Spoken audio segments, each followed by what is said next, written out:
Sa pagpasok ng 2024, patuloy pa ring pinagsasabog ng netizens ang mga pamilya stars na sina Catherine Bernardo at Andrea Brillantes.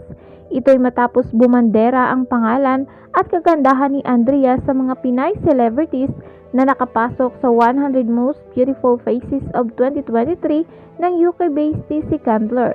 Si Andrea kasi ang nanguna sa listahan ng mga Filipina beauties na tinaguri ang pinakamaganda sa lahat dahil siya ang nasa rank o top 16. Pasok ang iba pang kapamilya stars na sina Ivana Alawi na nasa top 21, sinundan ni Janine Gutierrez na pumasok sa top 45, at si Bel Mariano na nasa rank 71.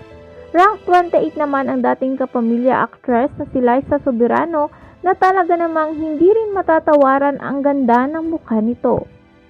Nagpiesta nga ng bonggang-bongga ang mga fans at social media followers ni Andrea Brillantes sa bagong achievement ng dalaga na hindi talaga pinatatahimik ng intriga at kontrobersya. Pagkatapos ng ilabas ang official list ng 100 Most Beautiful Faces of 2023 ng TC Candler ay agad ng intriga ang mga solsolerang netizens. Sa isang fan-based Facebook page na nakapangalan kay Andrea, binansagan siyang pinakamagandang babae sa Pilipinas.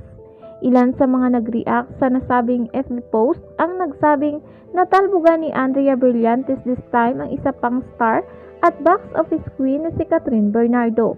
Wala kasi sa naturang list ang ex-girlfriend ni Daniel Padilla, kaya nagkaroon ng chance ang ilang palabang fans ni Andrea Brillantes na ukrayin si Catherine Bernardo.